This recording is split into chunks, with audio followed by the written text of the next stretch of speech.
소크라테스의 아내 크산티페는 어느 날 제자들 앞에서 소크라테스에게 면박을 주며 물벼락을 안기자 그는 저것 봐, 천둥 뒤에는 항상 소나기가 쏟아지는 법이야 라고 말했다고 하죠.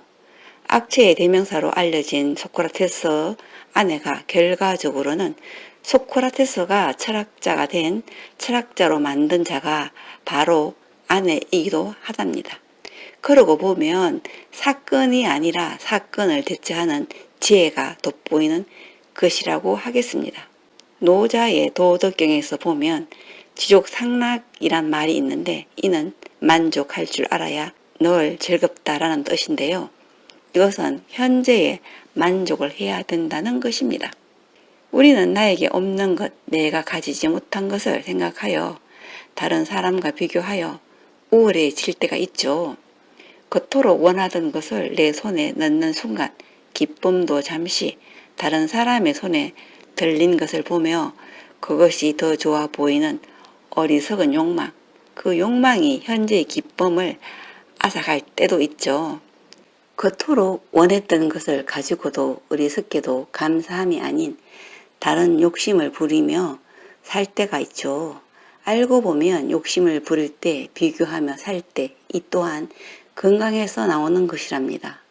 남이 한 일이 내 마음에 들지 않을 때, 내 마음에 들도록 욕심을 부리다가도 내 몸이 어딘가 아프면 모든 것을 내려놓는 것. 잠시 전에 욕심을 부렸던 일들이 얼마나 부질없는 것이리라고 생각이 되죠. 그러고 보면 아픔은 나를 겸손하게 만들며 사는 강한 처방약이라 생각됩니다. 인간에게는 약으로도 고칠 수 없는 병이 있는데 그것은 바로 열등감과 비교의식이랍니다. 잘못된 생각으로 나도 모르게 다른 사람이 가진 것을 부러워하여 비교하고 불평하고 그런 마음이 주인이 되도록 내버려 둘 때가 있죠. 내 가진 것에 감사하고 내게 있는 것을 다른 사람에게 나눌 수 있는 것이 무엇일까 생각해보는 마음, 현재를 놓치지 않는 삶으로 의미 있는 시간이 되면 좋겠습니다. 33세에 백만장자가 된 록펠러는 43세에 미국의 최대 부자가 되었고 53세에 최대 부자가 되었지만 록펠러는 행복하지 않았다고 합니다. 55세에 그는 불치병으로 1년 이상 살지 못한다는 선고를 받고 최후의 검진을 받기 위해 휠체어를 타고 가는데 병원 로비에 걸려있는 액자가 눈에 들어왔다고 하죠. 그것은 주는 것이 받는 것보다 더 행복하다. 주는 것이 받는 것보다 더 행복하다. 그 글을 보는 순간 마음에 전율을 느꼈고 눈물이 났다고 합니다. 선한 기운이 온몸을 감싸 그는 눈을 지그시 감고 생각에 잠겨 있을 때 시끄러운 소리가 들려왔고 시끄러운 소리에 정신을 차리게 되었는데 그것은 입원비 문제로 다투는 소리로 병원 측은 병원비가 없으니 입원이 안 된다고 말하고 환자의 어머니는 입원시켜 달라고 울면서 사정하고 있었던 것이었습니다. 록펠러는 비서를 시켜 병원비가 없는 환자의 병원비를 내어주고 누가 병원비를 냈는지는 모르게 했답니다. 그 결과로 환자는 치료를 받게 되고 기적적으로 회복되는데 그 모습을 본 록펠러는 얼마나 기뻤던지라며 해고한 글을 그의 자서전에서 볼 수 있었습니다. 그는 그 순간을 이렇게 표현했습니다. 저는 살면서 이렇게 행복한 삶이 있는지 몰랐습니다. 라고요.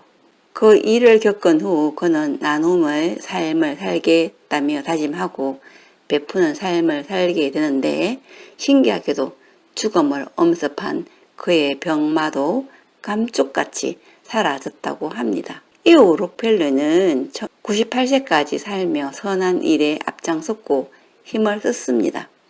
그는 해고합니다. 인생 전반기 55년은 돈 벌겠다고 쫓기며 살았지만 후반기 43년은 참으로 행복하게 살았다고요. 그렇습니다. 주는 것이 받는 것보다 행복하다는 것입니다. 우리가 살면서 남의 잘못은 탓하지 말고 남의 단점은 보지도 말고 나의 단점을 정당화하지도 말고 오로지 나의 단점을 고치기에 힘쓰면 좋겠습니다. 남을 원망하고 남을 미워하는 나쁜 마음은 고운 얼굴을 추억하게 만들고 남을 정오하고 정오하는 그 감정은 얼굴에 고스란히 주름이 되고 얼굴을 추하게 만든답니다.